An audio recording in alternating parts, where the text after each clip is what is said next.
They came like shadows, silent and unstoppable. The Valen Horde, the most feared race in the quadrant, never spoke, never offered peace, never left survivors. Planet after planet, ship after ship, species after species, gone, vaporized, enslaved, torn from the stars without a word. No one fought back. Not really. They tried, sure, but every attempt ended the same. Failure, fire, silence. And then there was Earth, or what was left of it. The human race didn't go quietly. That wasn't in their blood. They were too stubborn, too unpredictable, too damn angry. By the time the Velans reached the Sol system, Earth was a cracked ball of ash. But not dead. No, humanity had a habit of thriving in the rubble. Underground cities, asteroid belts turned into homes, war-forged colonies floating in deep voids. One of them, a ship not much larger than a freighter, had earned a name in whispers. The Crucible. Most in the galaxy dismissed it. One vessel. One human crew. No chance. But they didn't know what the Crucible carried. Not really. He sat alone in the cockpit, boots kicked up, jaw clenched around a toothpick. The lights of distant stars danced across his scarred face. Cole Harlan, pilot, engineer, soldier, no rank, no uniform, just a man who'd seen too much and lost even more. His eyes weren't cold. They were burnt out, like an engine that had been pushed past its limit one too many times. He wasn't a hero. He never wanted to be. He was just tired of running. "Reading spike on scanner grid," said a voice behind him, gravelly, old. Riggs, the ship's AI, not clean and polite like most AIs. This one was grumpy, outdated, and carried the voice of an old war dog. "Velen patrol, 6 clicks out, 3 vessels, cruisers." Cole didn't flinch. "Let 'em come." Riggs' word. "You do realize they'll scan the Crucible. Once they realize what this ship carries." "They won't get the chance." He stood, walked to the command table, and pressed his palm to the surface. Lights flickered. A red glow pulsed from beneath, revealing the ship's secret. A chamber buried deep in the hull, wrapped in lead, radiation shielding and pain. The core. It wasn't a weapon, at least not in the traditional sense. It was worse. Human-made, born from desperation, refined by sacrifice. A singularity engine that didn't just bend physics, it strangled it. One activation, and it would create a gravity well strong enough to shred a planet into dust. He wasn't bluffing. He was done with speeches, done with treaties. The galaxy had treated humanity like an infection, a disease that spread too fast, too loud, too unpredictable. Every major council had turned their backs when Earth burned. Now Cole was the disease, and he was done apologizing for it. The Velans appeared on the viewport, sleek, black, winged monsters with claws for docking clamps and glowing red veins down their hulls. Predators, unbeatable. But they didn't open fire. Not yet. One of the ships sent a message. No words, just a signal. Surrender. Or die. Cole chuckled. Cute. He flipped a switch on the table. The core began humming. The walls shook. Riggs' voice cracked through the intercom. "This is suicide." "No," Cole said. "This is history." The Crucible's forward cannons locked onto the lead Velan ship. Cole's fingers hovered above the ignition panel for the core. The countdown could begin at any second. One press, and they all die. All of them. Him included. But maybe, just maybe, the galaxy needed to see what it meant to push a human too far. He opened the comm line. This time his voice would carry across space. To the Velans, to the council fleets listening in secret, to the scavengers watching from asteroid fields, to every coward who'd sold out humanity. "I'm not here to make a point," he said, low and cold. "I'm here to remind you what you left behind. You thought Earth died, but you forgot one thing." He leaned forward, eyes locked on the lead ship. "We're not dead. We're just pissed off." The comms line went dead. Silence spread like oil across the bridge. The Valen ships didn't move. Not yet. Cole stood motionless, one hand resting on the core's ignition panel, the other hanging loose at his side like a gunslinger waiting on the twitch of an enemy's eye. He didn't blink, didn't breathe. Riggs finally cracked the silence. "They're confused." Cole smirked. "Good. You know, they don't know fear the way we do. Not biologically, not like us." "They will." A quiet beeping broke through the tension, passive sensors picking up transmissions, encrypted, panicked, military grade. Cole leaned over the monitor. Words scrolled fast, some in alien scripts, others in broken Terran standard. "Unknown human vessel active. Coordinates confirmed. Is the core online? Confirm. Do not engage the crucible. Repeat, do not engage." So they were listening. Cowards. Every species that watched humanity burn. Every species that pretended they didn't see. Now they remembered Earth. Now they remembered what humans were capable of when pushed into a corner with nothing left to lose. Riggs sighed through the speakers, like a tired old man puffing on a ghost cigarette. "You sure about this?" "No." Cole's voice was flat, honest. "I should have died years ago, but I didn't. I watched my brother's carrier get cracked open in orbit. I pulled my mother out of the rubble with half her face burned off. She died choking on ash. My wife—" He stopped. A long pause filled the room. "She held our daughter when the missiles hit. I found her shoes 5 miles from the crater." His voice didn't shake. His hands didn't tremble. It wasn't bravado. It was emptiness. "I'm not doing this because I want revenge," he said. "I'm doing this because no one else would." Riggs didn't reply. He didn't need to. Outside, the lead Valen cruiser shifted slightly. Its wings adjusted, and a dark violet light began pulsing along its underbelly. The weapon system. It was charging slowly, deliberately, a warning. Cole narrowed his eyes. "Looks like they're thinking about calling my bluff." "Statistically," Riggs muttered, "you have a 0.4% chance of winning this encounter." "That high, huh? I rounded up." Cole chuckled dryly. "Nice of you." Another signal buzzed across the comms. A voice this time. Metallic, guttural. The Valen language wasn't meant for translation. It was built on frequencies that sliced through lesser species' brains like razors. But Cole didn't flinch. He didn't need a translator. The message was clear. "Stand down, or be erased." Cole clicked the comm switch again. "No." That was all he said. One word.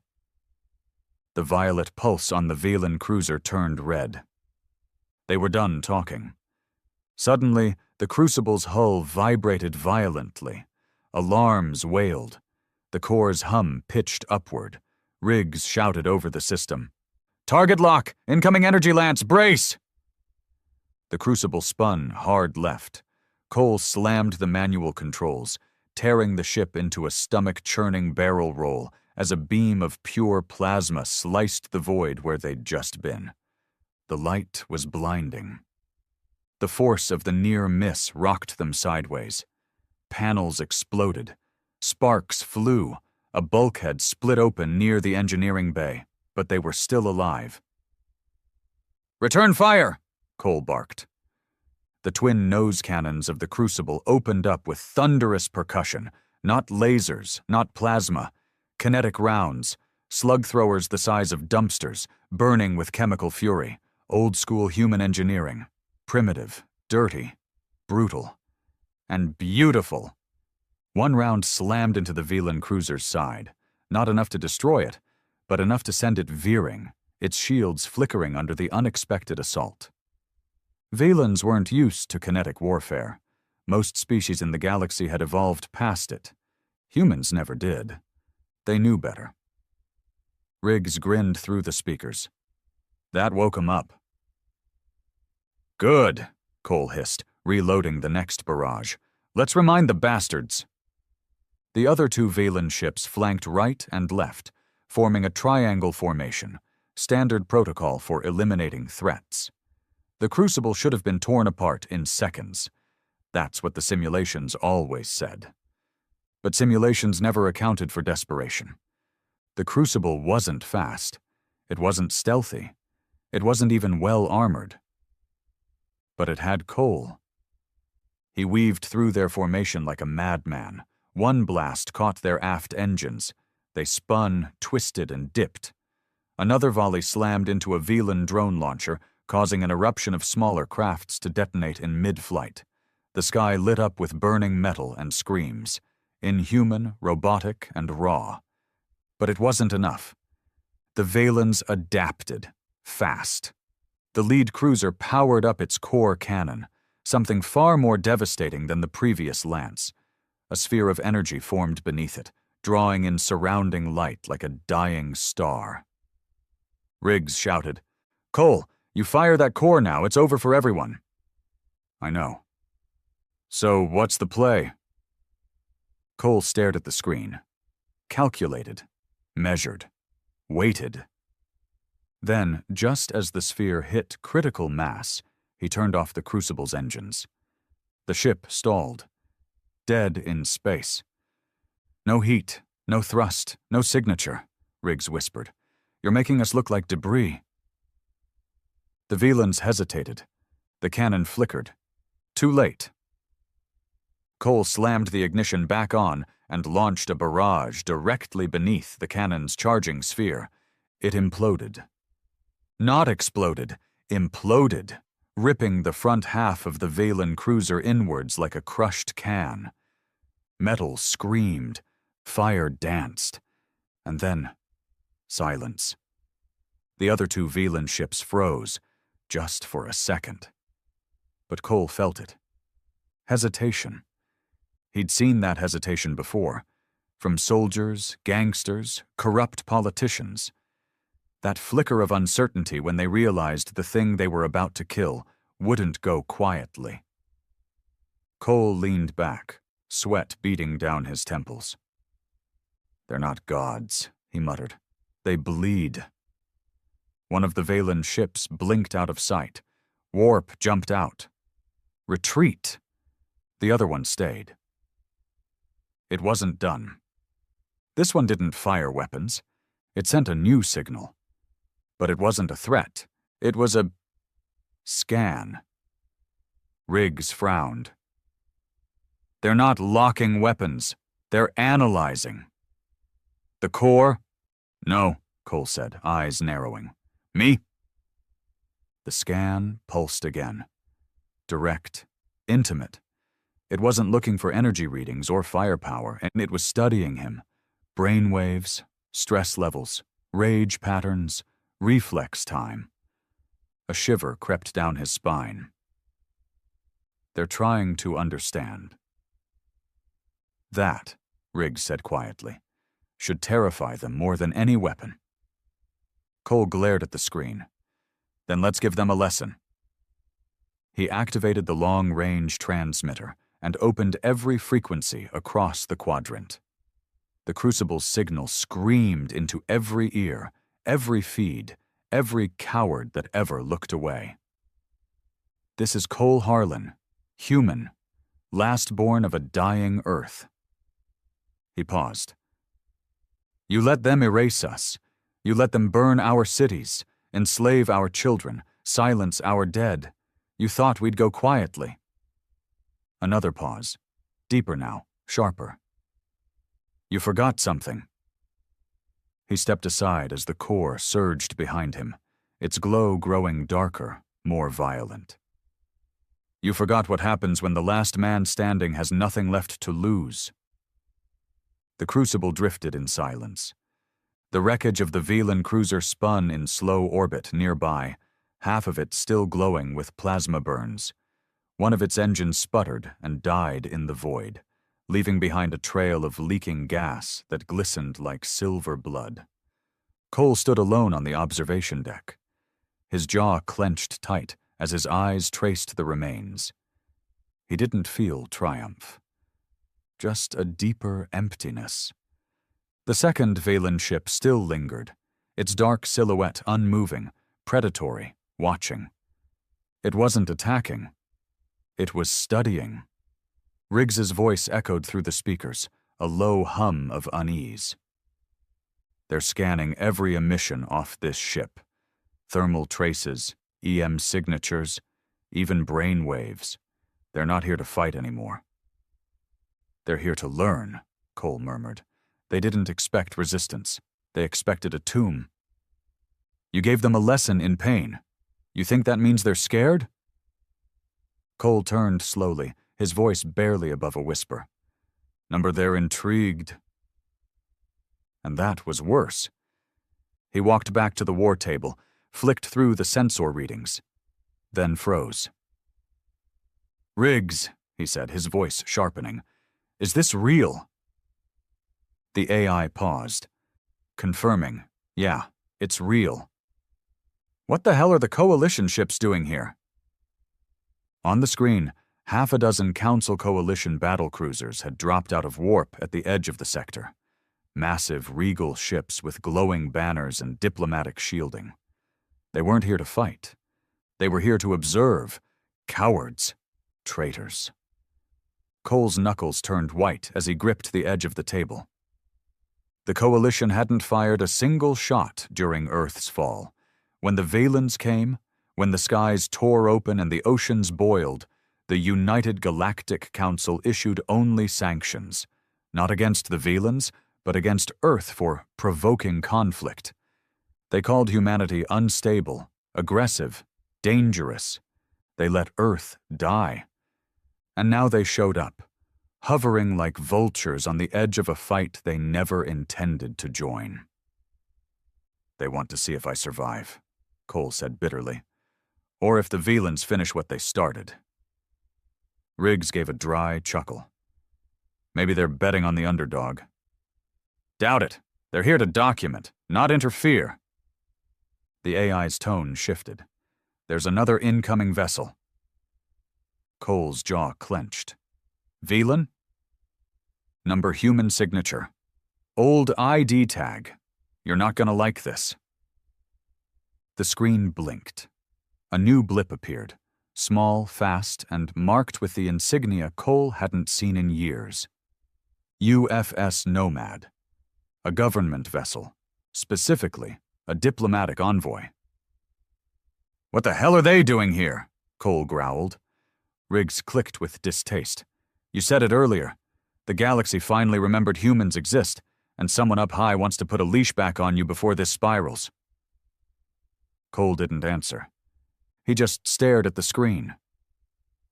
The comms chimed. Incoming transmission. The voice that followed was as smug as it was cold. Cole Harlan. This is Acting Commander Bryn Delos of the Unified Frontier Senate. We request immediate boarding of the Crucible under Emergency Article 7 of the Post-Terra Accord. Power down your core and prepare for inspection. Cole didn't speak. Not yet. The voice droned on. We appreciate your resistance against Velan aggression, but as you know, the Crucible's core was classified as a non-deployable experimental asset. Your unauthorized possession and activation. Cole slammed the comms panel. Save the speech, he snapped. A long pause. Then Bryn responded, his voice clipped. You're endangering the last remnants of human stability. If the Velans retaliate... They already retaliated, Cole cut in. They retaliated when they turned continents into glass, when they vaporized our oceans, when they used our people for organ harvests and neural mapping experiments. He leaned close to the mic. And you, Sat on your hands while the sky fell. Bryn didn't answer. Cole's voice dropped to a dangerous whisper. You abandoned Earth. Now you want to crawl back when there's one man left to carry the fire. Another silence. Then Bryn replied, but this time his tone had shifted. It's not just about you anymore. We've seen what the core can do. If that power falls into the wrong hands, we risk galactic war. Cole laughed, and it wasn't a pleasant sound. It's already in the wrong hands. Mine. And with that, he shut the comms. He walked back towards the core chamber. Riggs buzzed nervously. What are you thinking? I'm thinking it's time to finish what they started. You can't activate a full surge. You'll destroy everything in a 2 AU radius, including yourself. Not yet, Cole said, but they don't know that. He opened a secondary channel. This time not just to the Velan ship or the Envoy, but to the entire quadrant, every frequency, every system. He wanted everyone to hear him. The Crucible's signal lit up like a flare across the stars. This is Cole Harlan. I'm not a soldier, not a diplomat. I'm the last man left with teeth. He paused, letting the silence press in. You watched Earth burn. You said we were too violent, too chaotic, too primitive.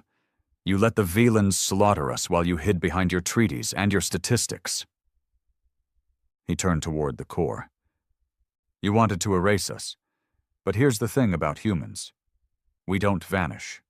We don't fade.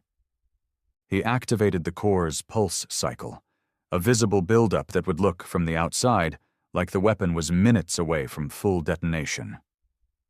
I'm not begging. I'm not negotiating. I'm reminding you.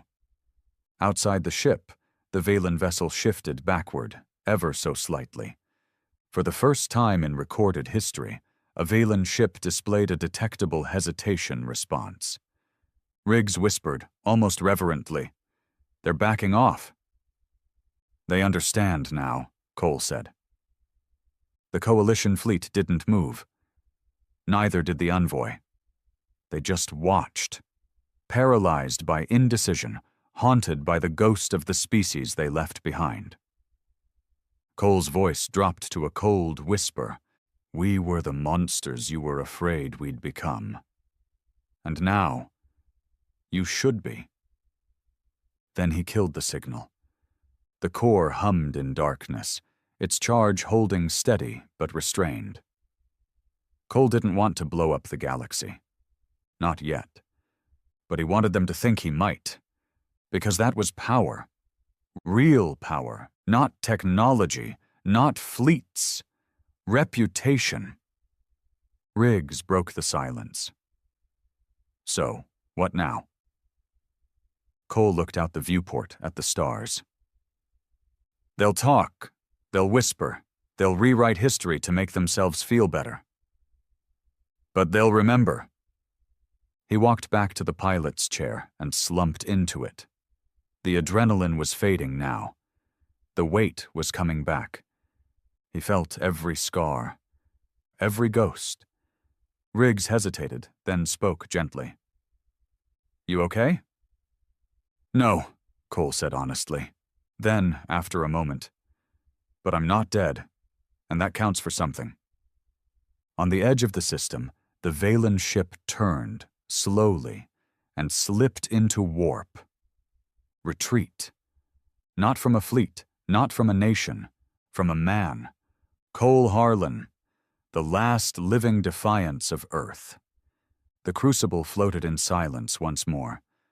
No alarms, no weapons fire, just the low hum of the core beneath Cole's boots and the distant glow of 1,000 watching stars.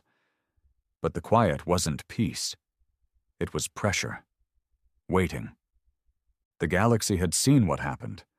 The Velans had blinked. The Council had watched. And Cole Harlan, just one man, one ship, had left a scar on the galaxy's pride that would never fully heal. Riggs cracked through the silence, voice low and cautious. You made history, Cole. The feeds are lighting up like wildfire.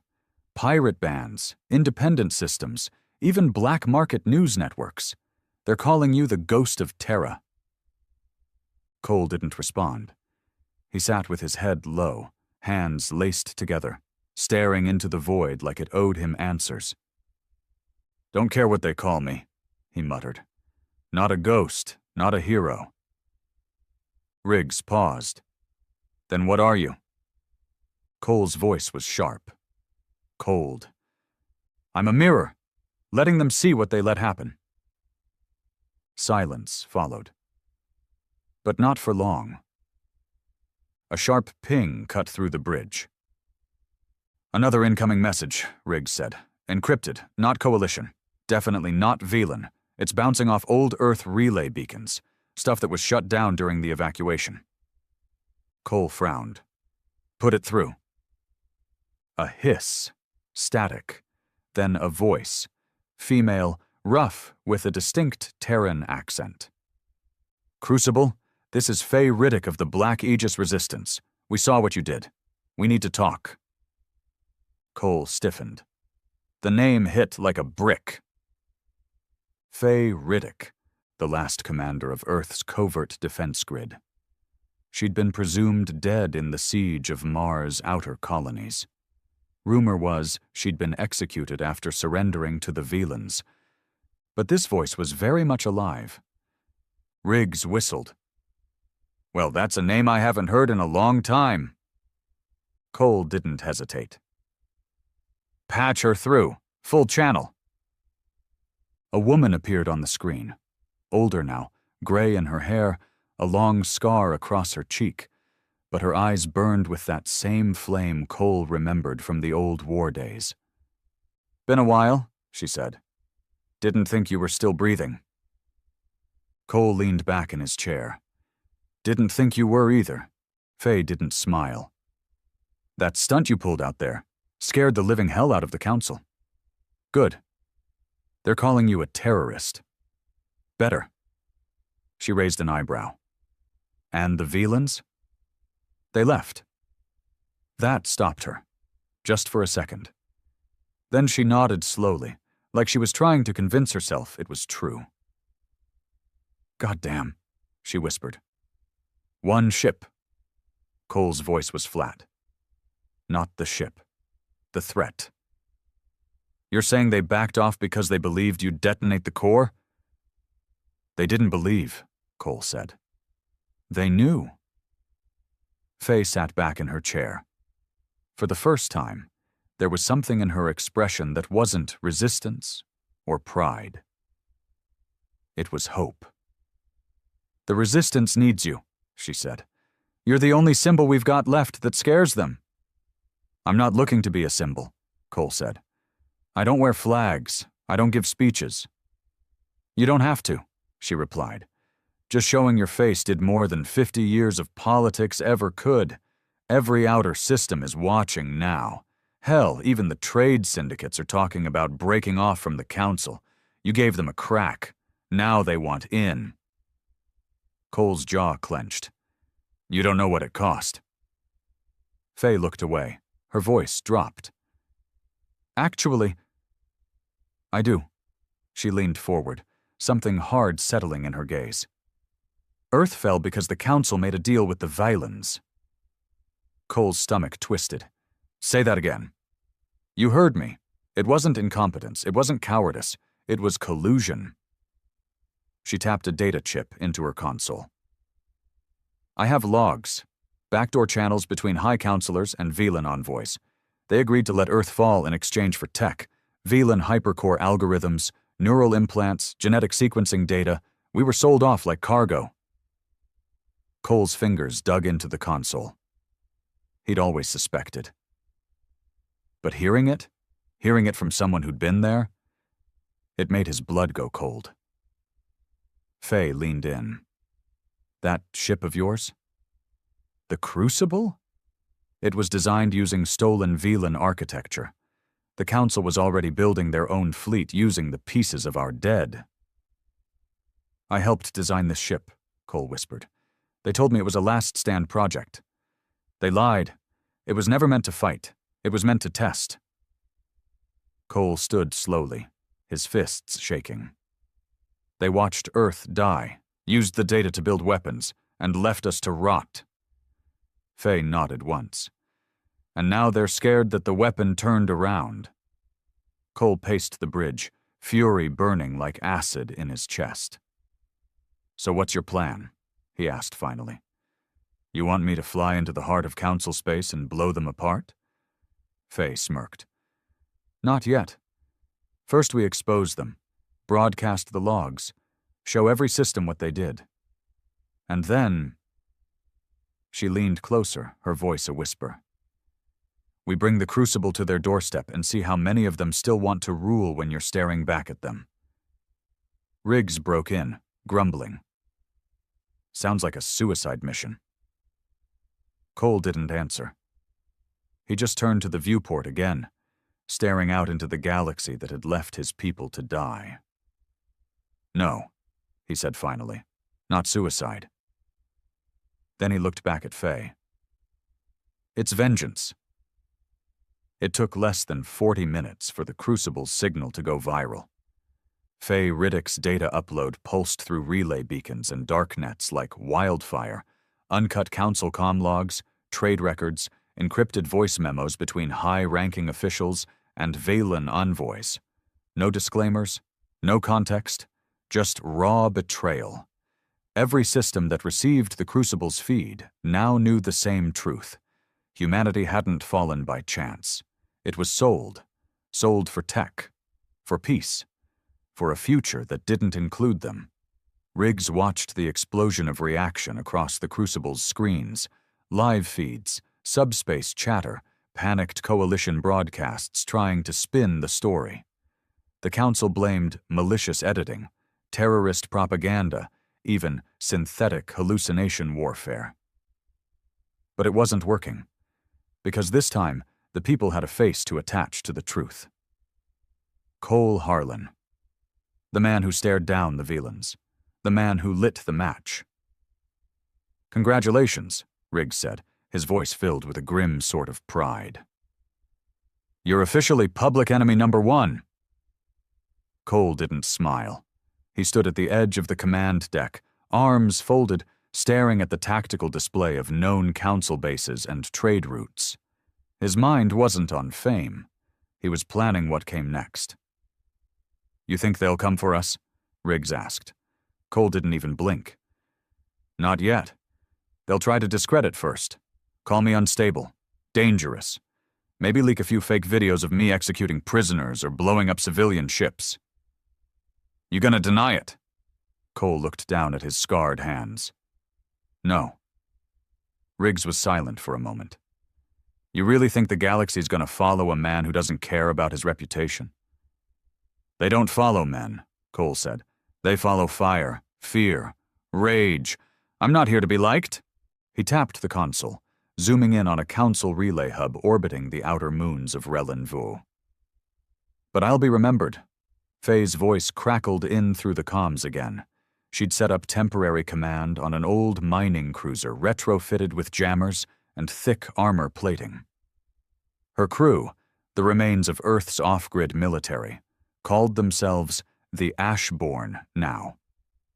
A dozen systems just pulled their ambassadors from the council, she said. Even the Varnic Syndicate. That's not nothing. Cole's response was simple. Not enough. Faye sighed. You're not going to win this in a day, Harlan.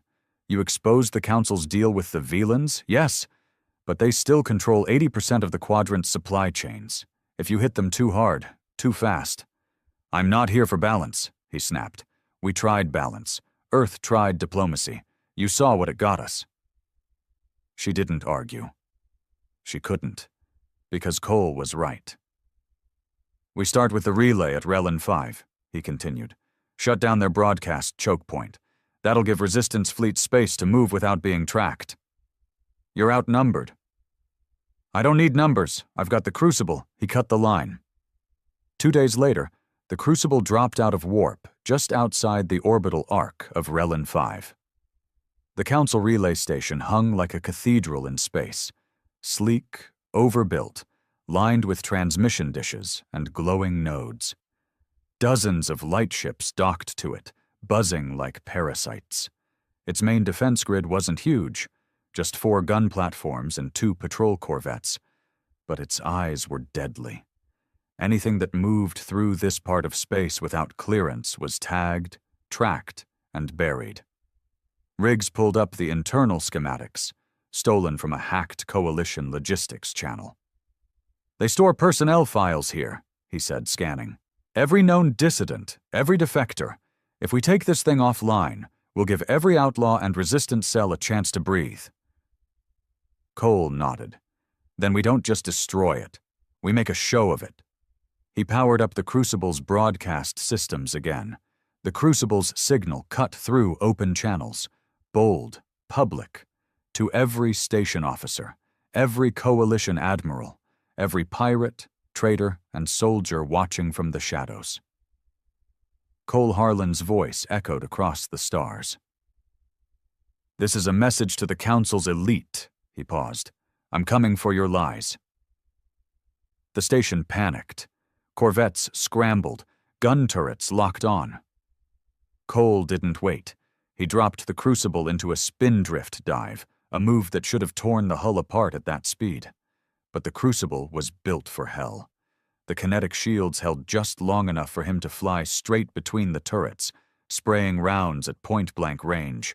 Explosions tore through the station's outer defenses. Antennae snapped, dishes shattered. Riggs laughed like a war-drunk devil. "We're blindfolding the whole damn galaxy!" The first corvette launched torpedoes.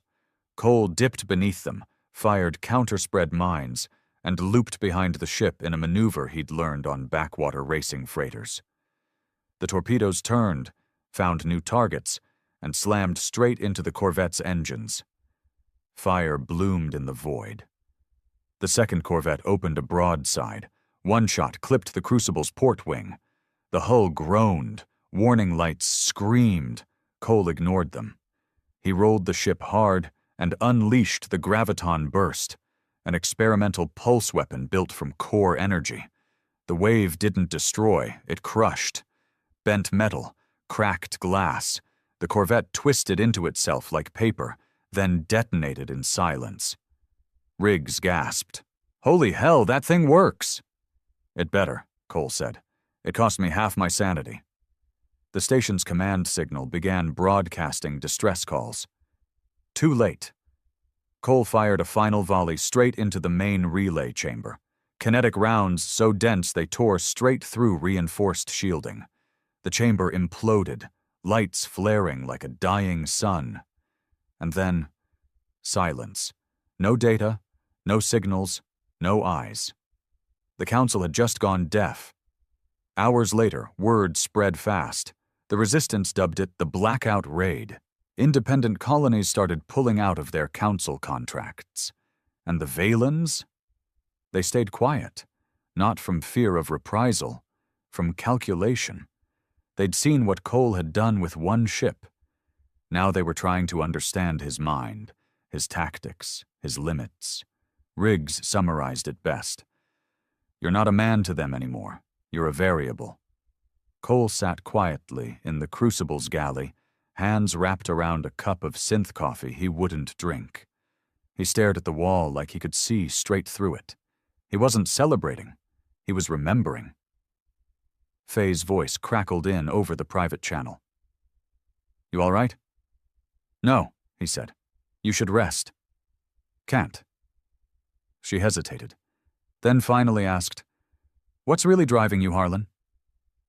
"Revenge." He didn't answer for a long time. Then, quietly, "No. Not revenge." She waited. "It's grief," he said at last. "The kind that doesn't heal. The kind that turns you into something else. Something no one can reason with." She understood, because she felt it too. The Crucible hadn't moved in 16 hours, drifting in a dark sector between known territories, surrounded by dust fields and ancient mining debris. It sat quiet. No active scans, no broadcasts, and no heat signatures. Just a cold, sleeping shadow with a heartbeat of nuclear thunder buried deep inside. Cole hadn't slept. He couldn't, not after what Faye had just told him. "They didn't just make a deal," she said. "They used us. The war wasn't a loss.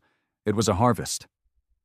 He sat on the floor of the Crucible's core chamber, arms resting on his knees, staring at the pulsing machine that had become both his weapon and his burden. "They handed us over," she continued, "to the Velans, in exchange for a neural mapping program. They weren't after Earth's tech. They were after how we think."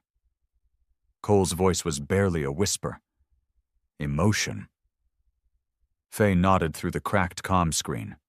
"Fear, rage, defiance. No other species in the quadrant processes loss like we do. The Velans wanted to study it, to learn how to weaponize it." He felt the walls closing in, every scream he'd heard, every body he'd buried, every inch of ground he'd watched burn. They hadn't been tragedies. They were data points. He stood slowly, as if rising from the weight of a collapsed world. "And the Council?" he asked. "Gave them a backdoor into our minds?" she said. "They called it Project Him." Riggs cut in suddenly. "I've found traces," he said grimly. "Old Council archives, buried deep, redacted files with embedded Velan signatures. Project Him isn't just research. It's a prototype." Cole narrowed his eyes. "Prototype of what?" "Human behavioral override," Riggs said. "Thought redirection, reflex nullification, neural rewriting." "Mind control." "Yeah," Riggs replied, "but only one subject ever survived full implantation." Cole froze. Faye looked away. "You're not going to like this?" "Who?" Riggs pulled the file to the main screen. A face appeared. It was cracked, covered in cybernetic scars and Velan wiring. Half man, half machine. The eyes were artificial, flat silver, dead. But the name was unmistakable. Declan Harlan. Cole's brother. His voice dropped into a haunted rasp. "That's not possible." "He didn't die in the Saturn front," Faye said softly. "They captured him, used him, turned him into the first prototype." Cole stepped back from the screen, chest tight. He remembered the last time he'd seen Declan. Bloody, grinning like a lunatic, dragging a plasma rifle through a collapsing bunker on Titan. He died buying time for evacuation. He died. But now... Cole stared into the hollow face of someone who bore his name, and none of his soul. "He's gone," Cole said. "Whatever's in that file, it's not him." Riggs added, "It's leading the next Velan fleet." And just like that, the silence shattered. The Crucible's long-range sensors lit up like flares. Velan ships, dozens, massing just beyond known space. No broadcasts, no scans, just slow, precise movement. They weren't posturing anymore. They were coming. Cole stared out into the dark, heart hammering in his chest. "They're not trying to conquer," he muttered. "They're trying to complete the experiment." 3 hours later, the Crucible met with the Ashborn fleet at the edge of a derelict satellite belt in the shadow of a dead star. Faye's ship, the Harbinger, hovered quietly beside the Crucible, its hull still bearing the scars of 100 skirmishes. Inside the Ashborn war room, the tone was grim. "They're deploying him," Faye said. "They're deploying Declan as the centerpiece of their assault. He's broadcasting something, a frequency we can't decrypt. Every time he activates it, our perimeter fighters lose focus. Reaction time slows, like they're being softened." Cole said nothing. A low hum rattled from his clenched jaw. His eyes never left the holographic model of the Velan fleet. Faye stepped forward. "We need to prepare for mass psychological warfare. This isn't just about bullets anymore." "We beat the Council," said Commander Brent, her second in command. "But the Velans don't play politics. They won't retreat." Riggs patched in. "They're building toward a point of origin. Intercept patterns show all ships converging toward the Caldrift corridor. We think that's where Declan's base is. Faye's gaze turned to Cole. We'll need someone to go in first, fast, alone. Create a distraction. Buy us time to get into position. Cole didn't blink. I'll go. Faye hesitated. You sure? He looked her dead in the eye. That thing has my brother's voice. I'm not letting someone else end it. 3 days later, the Crucible jumped into the Caldrift corridor. Space there was broken, scarred by old wormhole collapses and shattered moons. The light itself felt wrong, like the stars were blinking in fear. And at its center was him. Declan Harlan, suspended in orbit inside a Velan fusion cage, surrounded by obsidian warships. He didn't speak. He didn't blink.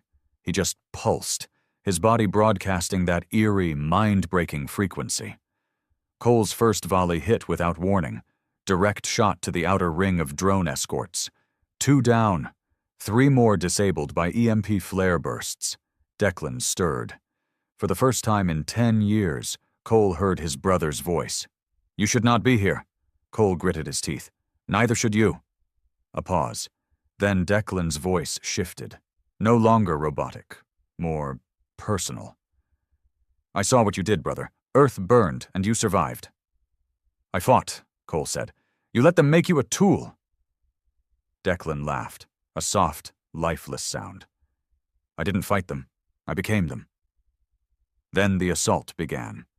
The Valens launched every interceptor they had, an entire wave of needle-fast ships, spiraling like hornets, bound for the Crucible. But Cole wasn't flying blind. He was angry. He danced through the barrage like he was born for it, shields flaring, wings scorched, nose cannons roaring like thunder. Every ship he downed whispered the same thing into his mind. This is what you took from me. This is what I give back. Then came the final run, directly toward Declan's cage.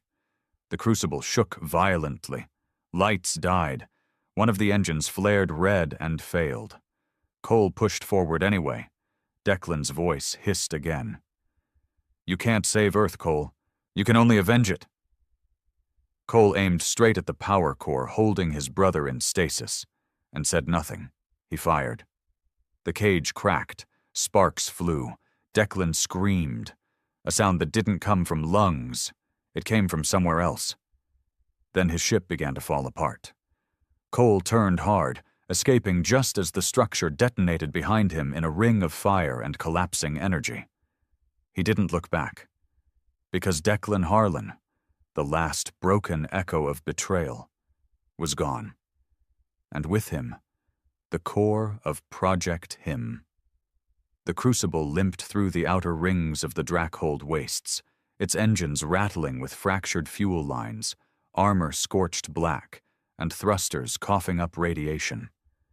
Riggs was bleeding warnings through every system. Coolant leak, hull breach, shields at 22%. And that core? She's hating you right now, Cole. Cole didn't respond.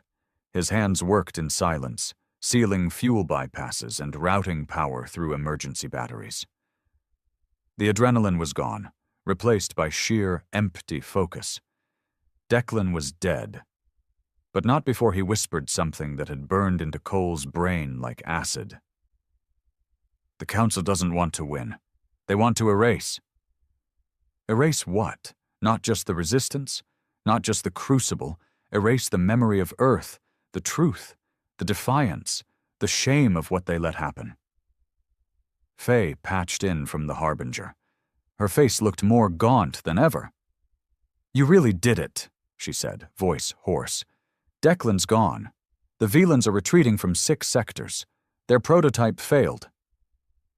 Cole stared past the screen, voice deadpan. Failed to control me. Failed to rewrite what we are. She nodded slowly. Then they'll switch tactics. He turned to the monitor. Riggs, pull Coalition transmission feeds. Unfiltered. I want to see what they are pushing.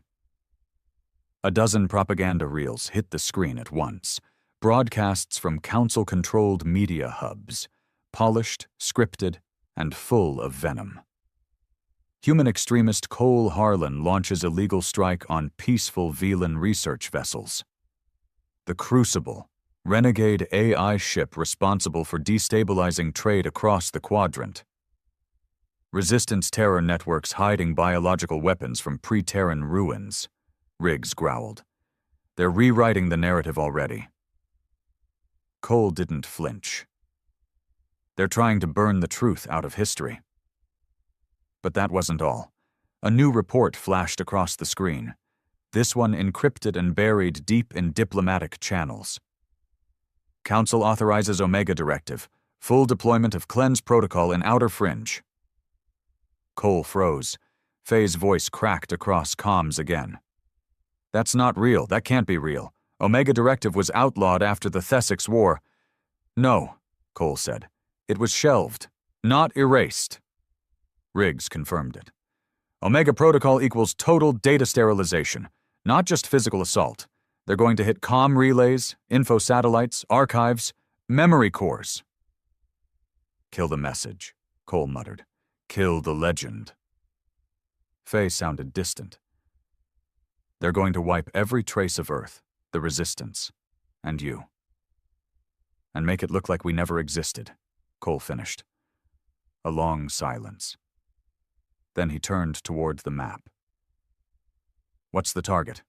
Cole Harlan didn't feel like a hero. He felt like a man who'd run out of time. He stood on the deck of the Harbinger, watching the Crucible float nearby, crippled, scorched, but still alive. He should have felt proud. He should have felt finished. But he didn't, because it wasn't over. Riggs' voice hummed in his ear as the Resistance fleet circled above Ceres 4. You need to see this. I've been digging through the backup files from the memory spike. The stuff we pulled out of the Saris archives. There's something buried in the Crucible's architecture. Something you were never meant to access. Cole narrowed his eyes. Talk to me. It's an override protocol, deep core. Not from Earth, not from us. He froze. Velan? No, Riggs said grimly. Council, a late-stage implantation. Built after the Crucible launched. Remote-activated failsafe. Meant to fry the core from the inside if it ever went off script. Cole clenched his jaw. So they put a leash on me. Worse, Riggs said. They didn't think they could control you, so they gave themselves a kill switch. Faye stepped into the room, her expression already hard. You need to disable it. Cole didn't move. Can't, Riggs said.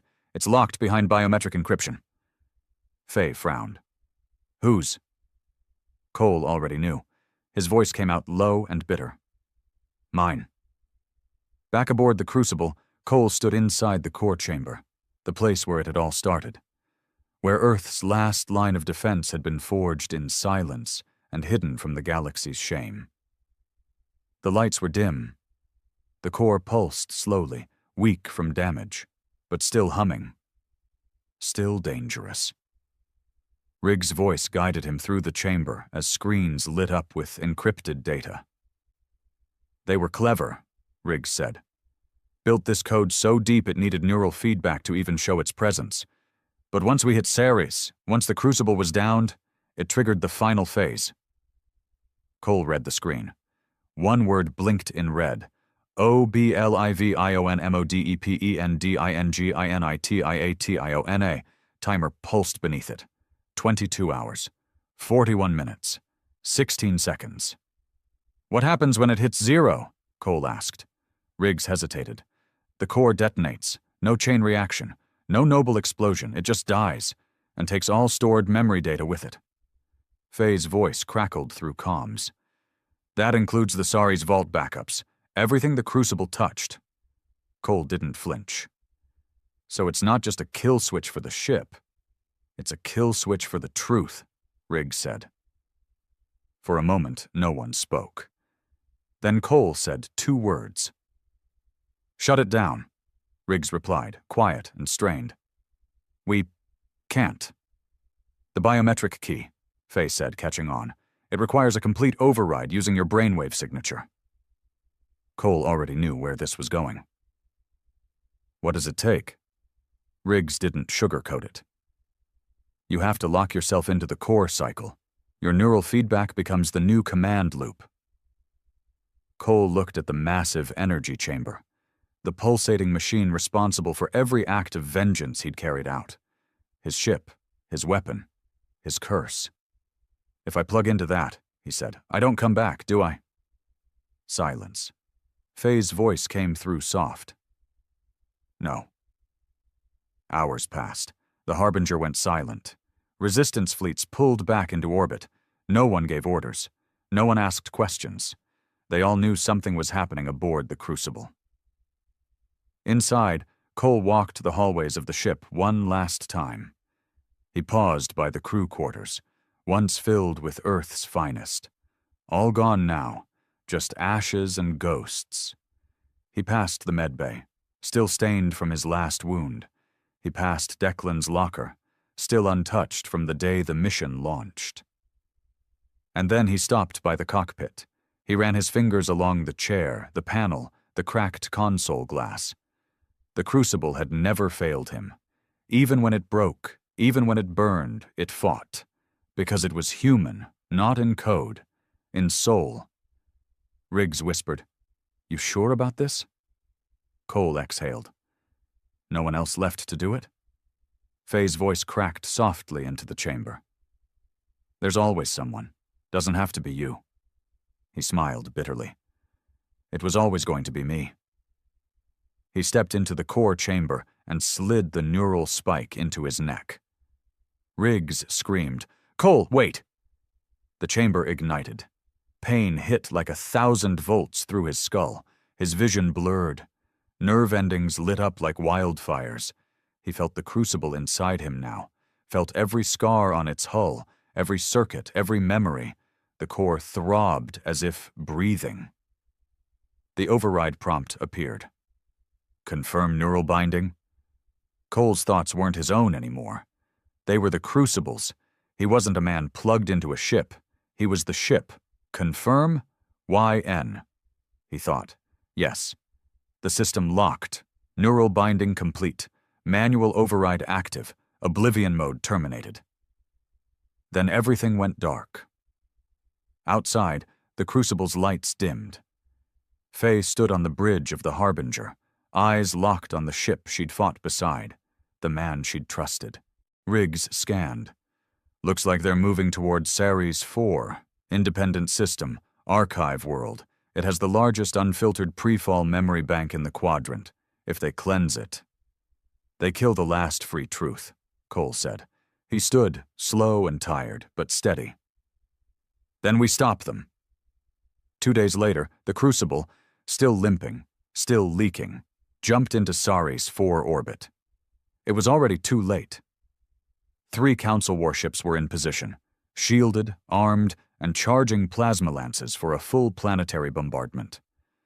Below, Ceres IV glowed faintly beneath its thick cloud cover, a planet of dust, wind, and buried data vaults.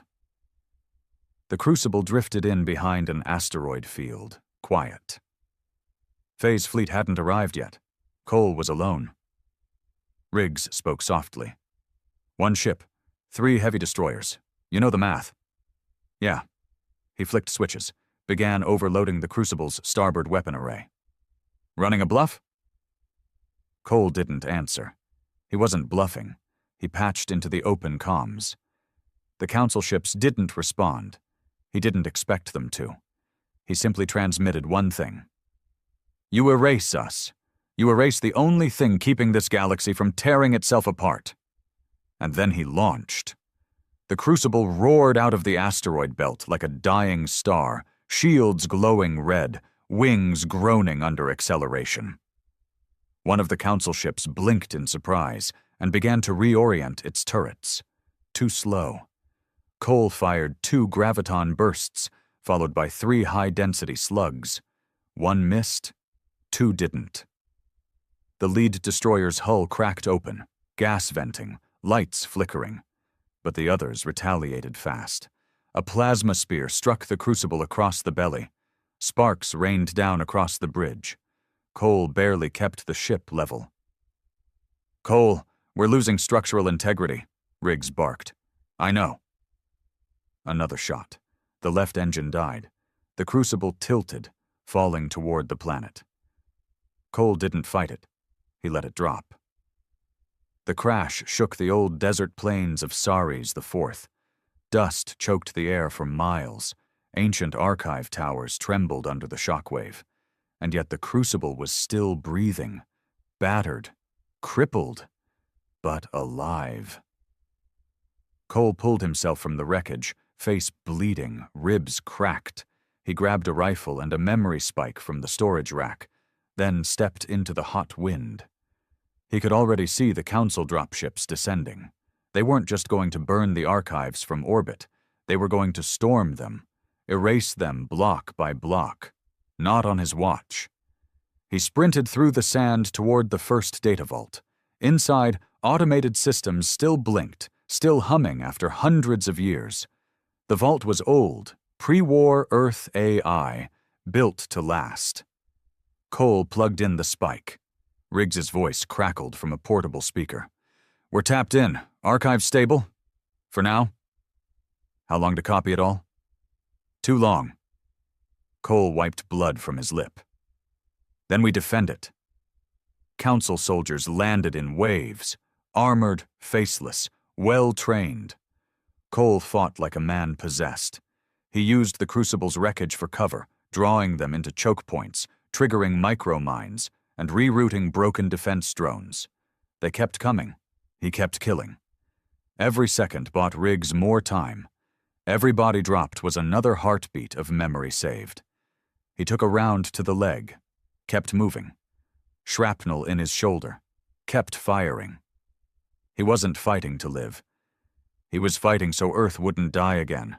And just when the final wave surged over the dunes, dozens of armored figures storming the vault. Cole heard it. A low, rising thunder. The Harbinger broke through the clouds in a blaze of hellfire. Faye's fleet dropped in behind her, fighters screaming down, guns flashing.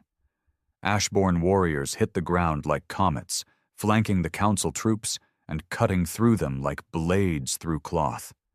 Faye landed beside Cole as he fell to one knee. "You all right?" she asked, hauling him up. "Not even close," he wheezed. "But the archives?" Riggs buzzed in triumph. "Fully uploaded, backed across 6 independent relays. The memory lives." Cole let out a breath. The first in hours that didn't feel like poison. They'd done it. The truth would survive. Back aboard the Harbinger, Cole lay in a med bed, patched up but barely holding together. He looked out at the stars and listened as Riggs listed the latest reports. 57 systems have now broken from the Council. 9 fleets pledged support to the Resistance. Half the quadrant saw you on Saris IV. Faye stepped in, arms crossed, eyes softer than before. "You're not just a symbol now, Cole." He didn't answer. "People believe in you." He turned his head, voice raw. "I didn't want that." "I know," she said quietly. "But you earned it anyway." He stared out at the void. The Council would fight back. The Valens might return. But history had been written. Not by fleets, not by empires. By one man. By fire. "Status?" she whispered. Riggs came through the comms, but different now. Slower. Lower. "Core stabilized. Override neutralized. Memory archives secure." Faye blinked. "Riggs, you sound—" A pause, then, "He's here," Riggs said. "Cole's here. Not in body, but in code. He gave himself to the ship." Faye's throat clenched. "You mean, he's the Crucible now?" In the weeks that followed, Resistance systems celebrated their first true victory. The Council fractured. Half its member worlds defected. The Omega Directive was denounced. Leaders resigned or disappeared. Tribunals began. The Valens? They vanished. Some said they retreated to their homeworlds. Others said they were watching, waiting for a new plan. But no one saw them again. And the Crucible? It didn't move. It hovered in orbit around Saris 4, quiet, a grave, a monument, a warning. But every time a council ship entered the system, something strange happened, a faint pulse in their nav systems, a recorded message that played over comms. We are the fire you buried. We are the ghost you tried to erase. And we remember. People began calling the Crucible something else, the Last Sentinel. It never spoke, but its presence spoke volumes, because even if Cole Harlan no longer breathed, he was still there, watching, remembering, ready to burn it all again if the galaxy forgot what he stood for. Epilogue. 3 years later. A small freighter drifted near Saris 4. A boy sat in the cockpit, no older than 16, scanning the stars with wide eyes. His father sat behind him, weathered, quiet. "Is that the ship?" the boy asked, pointing. The father nodded. "The Crucible. Nobody goes near it anymore." "Why?" "Because he's still in there." "Who?" The father looked at the dark hull of the ship. Its lights blinked faintly, just once. "His name was Cole Harlan, the last man who told the galaxy the truth." The boy stared in silence, and somewhere deep inside the Crucible, a low hum answered. Not mechanical. Human.